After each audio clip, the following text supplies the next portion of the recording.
सभी दोस्तों को मेरी राम राम। विक्रम बेताल की 8वीं कहानी जिसका नाम है सज्जनता की मिसाल, इसको हम सुनाने जा रहे हैं। राजा विक्रम इस भागदौड़ में काफ़ी परेशान हो गया था, किंतु वह भी हार मानने वाला नहीं था, बल्कि उसने सोच लिया था कि देखता हूँ बेताल कब तक बाज नहीं आता। अगर आपने अभी तक इसकी पिछली 7 कहानी नहीं देखी है तो कृपया इन 7 कहानी को देख लें। मेरे चैनल पर जाकर एक एक मैंने इसकी सीरीज बना रखी है, एक एक कहानी की, तो कृपया आप उसे देख सकते हैं। उसने योगी को वचन दिया था कि अपना वचन उसे हर कीमत पर निभाना है। दुनिया जानती थी कि राजा विक्रम वचन का बहुत पक्का है। जब राजा विक्रम कुछ रास्ता पार कर गया तो बेताल बोला, हे राजा विक्रम, आदमी में ऐसी क्या चीज है जो उसे दूसरे प्राणियों से अलग बनाती है और वह वीरों में सर्वश्रेष्ठ माना जाता है। बेताल के इस प्रश्न का राजा विक्रम ने कोई जवाब नहीं दिया। वह चुपचाप बेताल को कसकर कंधे पर रखकर चलता ही गया। अपने सवाल का जवाब न पाकर बेताल बोला, सुनो विक्रम, एक कहानी सुनाता हूँ। मगध देश में सूरसेन नामक एक राजा था। वह अत्यंत प्रतापी, मेधावी और तेजस्वी था। उसका यश दूर दूर तक फैला था। लोग दूर दूर से उसके दर्शनों के लिए आते थे। उसका सामीप्य पाकर ही लोग धन्य हो जाते थे। उसका महल अत्यंत वैभवशाली था। लोगों का कथन था कि उसके महल की शोभा के आगे राजा इंद्र का दरबार भी फीका है। एक बार राजा सूरसेन शिकार खेलने गया था। खेलते खेलते वह दूर निकल गया। राजा सूरसेन का घोड़ा हवा से बातें करने वाला था। अतएव जब राजा सूरसेन एक सुंदर हिरन का पीछा कर रहा था तो उस समय कोई उसका साथ न दे सका। उसके सैनिक पीछे रह गए। अंत में उनका फासला इतना बढ़ गया कि राजा सूरसेन सैनिकों को दिखाई देना भी बंद हो गया। इसी समय हिरन भी गायब हो गया। लंबे लंबे कुलांचे भरकर वह घनी कटीली झाड़ियों में न जाने कहाँ छिप गया, कुछ पता न चला। राजा ने घोड़ा रोक लिया। देखता क्या है कि वह घोर बियाबान जंगल में है। दूर दूर तक किसी आदमी का नामो निशान भी न था। एकाएक ही उसे एहसास हुआ कि अपने आदमियों से वह काफ़ी दूर निकल आया है। उसका मन विचलित हो गया। महाप्रतापी सूरसेन कुछ पल रुककर विचार करता रहा कि उसे किस दिशा में बढ़ना चाहिए। कुछ पल बाद वह अनुमान से ही एक ओर चल पड़ा। चलते चलते दिन ढलने को आ गया। वह बियाबान जंगल खत्म न हुआ। कहीं भी आदमी क्या आदमजात का कोई निशान न दिख पड़ रहा था। अंधेरा बढ़ चला। राजा सूरसेन भूख प्यास से व्याकुल भी होने लगे। बहुत परेशान हो गया। कहाँ आ गया। दिल ढलते ही जंगली जानवरों की सर्दी गर्मी बढ़ गई थी। सिर दहाड़ रहे थे। ये दिल नहीं, यहाँ पे दिन है, गलत लिख रखा है लेखक ने। चीते घूम रहे थे, हाथी चिंगाड़ रहे थे, बंदर भालू उछल कूद कर रहे थे। राजा सूरसेन को इन सब से किसी प्रकार का खतरा भी न था। उसे अपने बाहुबल पर पूरा विश्वास था, किंतु भूख प्यास से कैसे निपटे यही बात उसकी समझ में नहीं आ रही थी। दूर दूर तक पानी का पता न था। खाने योग्य जंगली कंदमूल फल भी न दिख रहे थे। राजा का अंधेरा गहराने लगा। राजा सूरसेन जब थक गया तो उसने अपने घोड़ों को पेड़ से बांध उसकी जीन का बिस्तर बना सावधानी के साथ अपनी तलवार पास में रखकर लेट गया।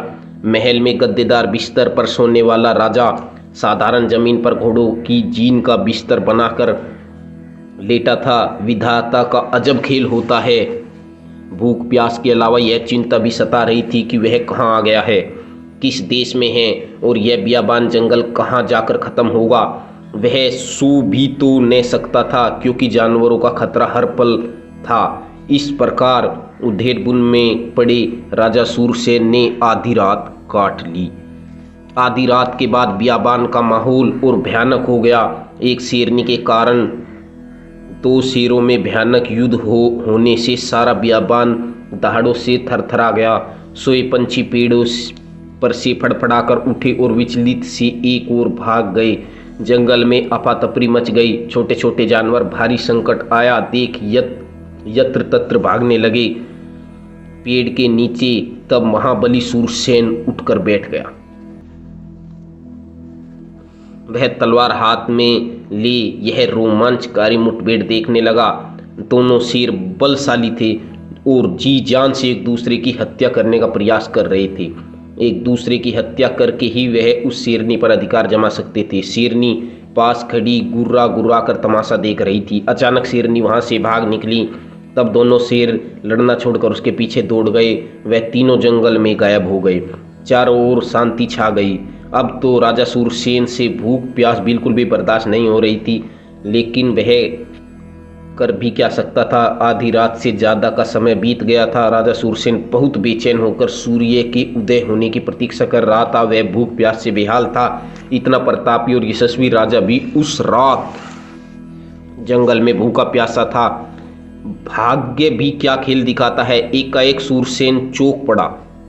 उसे अपने आसपास ही आहट सी महसूस हुई। उसने फौरन म्यान से तलवार निकाल ली। तभी एक मनुष्य की कांपती थराती आवाज उसके कानों में पड़ी। कौन हो भाई?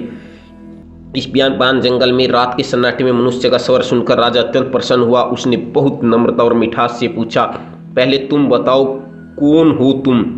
मैं एक राहगीर हूँ, पर तुम तो कोई राजपुरुष मालूम लग पड़ते हो। यहाँ कैसे आ गए? उसके स्वर में घबराहट और दीनता थी। तुमने कैसे जाना मैं राजपुरुष हूँ? राजा ने कहा। तुम्हारी पोशाक और गले में पड़ी हीरे मोतियों की माला बता रही हैं कि आप राजपुरुष हैं। राजा ने कहा, तुमने ठीक पहचाना, मैं मगध नरेश सूरसेन हूँ। फिर उसने पूरी घटना कह सुनाई कि वह किस प्रकार इस बियाबान जंगल में आ फंसा। वह आदमी राजा सूरसेन के पास आ गया। बोला, हे राजा, तुम चिंता मत करो, रास्ता मैं जानता हूँ, आपको पहुँचा दूंगा। रूखा सूखा मेरे पास है, आप ग्रहण करो। कहकर उसने अपनी पोटली से सूखी रोटी खोलकर राजा के सामने रख दी। रोटियों पर ही सब्जी रखी थी। वह सूखी रोटी अभी इस समय राजा सूरसेन के सामने अमृत समान थी। रोटियां खाकर पानी पीकर राजा सूरसेन को आराम मिला। वह नवयुवक बोला, हे राजन, आप विश्राम करें, मैं पहरा दूंगा। तब राजा सूरसेन निश्चित हो गया। उस युवक ने बतलाया कि उसका नाम गुणाधीप है। माँ बाप नहीं रहे, बड़े भाई ने लालन पोषण किया है, भाभी ने आवारा कहकर घर से निकाल दिया है। अब वह नौकरी की तलाश में जा रहा है। राजा सूरसेन ने रात में कुछ ने कहा, वह थक गया था, अतः रोटियां खाते ही उस पर नशा सा छा गया और वह आराम से सो गया। सुबह होने पर उसने उस युवक को अपने पीछे ही घोड़े पर बैठा लिया और उसके बतलाए मार्ग पर चल पड़ा। तब कहीं दोपहर होने तक वह अपनी राजधानी पहुंचा। सैनिक शाम होने पर ही लौट आए थे और उन्होंने राजा के जंगल में बिछुड़ जाने की बात भी सभी को बता दी। यह जानकर पूरे राज्य में गम की लहर दौड़ गई, किंतु राजा को आया देखकर पूरे राज्य में खुशियां मनाई गई। राजधानी में हर्षोल्लास छा गया। राजा गुणाधीप को लेकर राजमहल में आया और सम्मान पूर्वक उसे वहां ठहरा दिया। सायकाल राजा सूरसेन ने गुणाधीप को अपने सलाहकार पद पर नियुक्त कर उसके लिए महल दास दासिया की व्यवस्था कर दी। उसका वेतन भी काफी भारी रखा गया। गुणाधीप की तकदीर खुल गई। हे राजा विक्रम, इस प्रकार गुणाधीप के दिन बड़े सुखपूर्वक बीतने लगे। बेताल कहता जा रहा था। राजा विक्रम चुपचाप सब सुनता चल रहा था। बियाबान जंगल का रास्ता पार हो रहा था। कुछ रुककर बेताल बोला, एक दिन की बात है, गुणदीप नगर भ्रमण कर रहा था। नगर भ्रमण पर निकला। नगर में एक सरोवर था। वह सरोवर के किनारे रुककर उसकी शोभा देखने लगा। अचानक उसकी नजर सरोवर में स्नान करती एक अत्यंत रूपवती युवती पर पड़ी। पहली नजर में ही गुणाधीप उस पर मोहित हो गया। वह सुंदरी भी गुणाधीप का आकर्षण देखकर उसके पास आ गई। बोली, क्या मैं तुम्हें पसंद हूँ? हाँ, गुणदीप बोला। मुझसे विवाह करोगे? युवती ने बोला। गुणदीप ने कहा, हाँ, तब कल इसी समय आना। वह सुंदरी बुदबुदाकर बोली, फिर चली गई। सुंदरी तो चली गई, किंतु गुणदीप तो उसका वियोग सहन न हुआ। उसका मन विचलित हो गया। फिर बड़े ही दुखी मन से वह वापस चल दिया। विचार करने लगा, इस संबंध में क्या करे। उसने अंत में सब कुछ राजा से बतला देने का निर्णय किया। वह सीधे राजमहल में गया। उसने राजा से सारा हाल बताया। राजा सूरसेन उसकी सारी बातें सुनकर बोला, कल मैं तुम्हारे साथ चलूंगा। गुणदीप निश्चिंत हो गया। फिर भी वह उस सुंदरी को भुला नहीं पाया। उसकी ही चाह में उसका सारा समय बीत गया। वह रात को सो नहीं सका। अगले दिन गुणाधीप राजा सूरसेन के साथ उसी सरोवर तट पर आया। सुंदरी उसी प्रकार स्नान कर रही थी। गुणाधीप को देखकर वह पास आई। उसने गुणाधीप के साथ राजा सूरसेन को देखा तो पूछा, यह कौन है? गुणाधीप ने राजा सूरसेन का परिचय दे दिया। वह सुंदरी तत्काल बोल उठी, मैं तो राजा सूरसेन से विवाह करूंगी।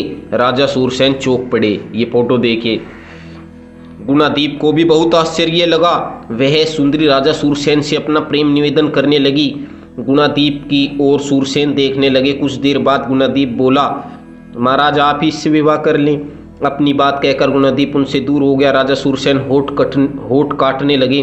गुणादीप भी अपनी ओर से निवेदन करने लगा, उससे विवाह कर ले। इतनी सुंदर युवती सूरसेन की ही योग्य है। राजा सूरसेन कुछ देर बाद बोला, नहीं गुणादीप, इसके साथ तुम्हारा ही विवाह होगा। वह सुंदरी इंकार करने लगी। कल तो तुम सहमत थी। हाँ, अब अपना विचार क्यों बदल दिया? सूरसेन ने पूछा। सुंदरी ने कहा, मैं महल में रहना चाहती हूं। राजा ने कहा, तुम्हें महल ही मिलेगा।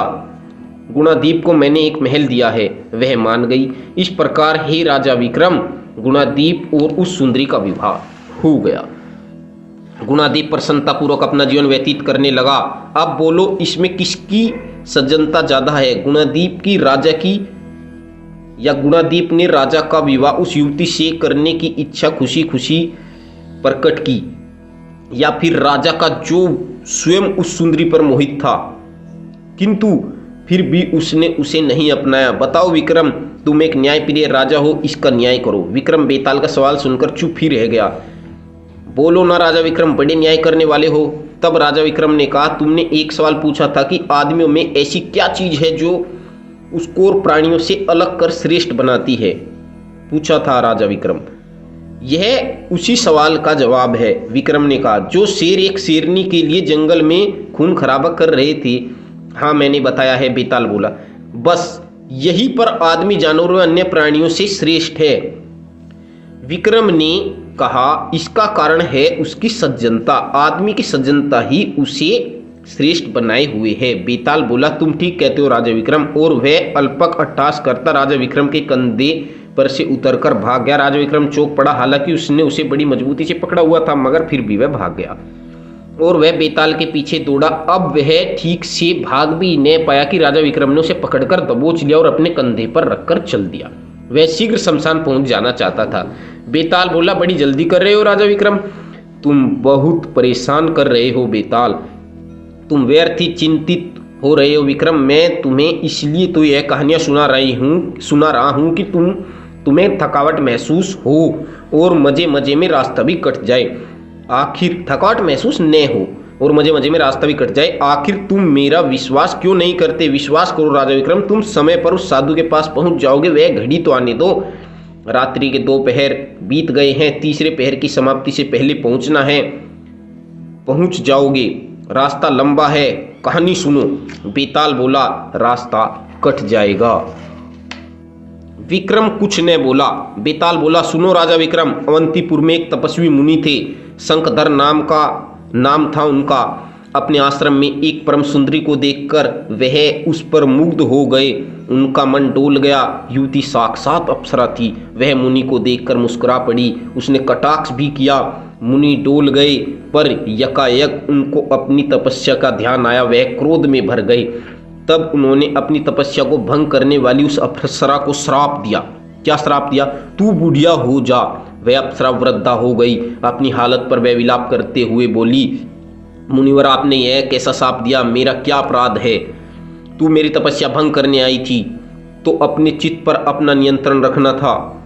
किंतु मुनि ने उसकी बात का कोई उत्तर नहीं दिया और चुपचाप अपनी राह चले गए। अब बोलो राजा विक्रम, क्या मुनि का यह श्राप देना न्यायोचित था? क्या मुनि का यह श्राप तपस्वी का पाप नहीं है? राजा विक्रम मौन रहा। बेताल ने फिर पूछा तो राजा विक्रम ने जवाब दिया, सुनो बेताल, मुनि का यह कदम उचित था। तपस्वी को अगर वह कटाक्ष न करती तो ठीक था। उसे कटाक्ष का अधिकार न था। रूप यौन मात्र पर मुनि फिसलता तो अपराध मुनि का था। पर उस सुंदरी ने कटाक्ष क्यों किया? इसका ही फल उसको मिला। तुम ठीक कहते हो राजा विक्रम, बेताल बोला। इस बार वह भागा नहीं, कंधे पर लटका रहा। उसके इस सज्जनतापूर्ण व्यवहार पर राजा विक्रम चकित था। वह तेज तेज कदमों से बढ़ चला। बेताल कंधे पर लटका था। सारा वातावरण बराबर भयानक ही बना रहा। और इसी के साथ ये 8वीं कहानी खत्म हो जाती है, जिसके अंदर 2 कहानी आती है। और अब 9वीं कहानी में आपको मिलेगा जब वो उसके कंधे पर ही बना रहा, लटका रहा। तो अब आगे क्या होगा 9वीं कहानी में? 9वीं कहानी आज शाम 6 बजे आ जाएगी। और आज ये 10 बजे मैंने ये वीडियो डाल दी है।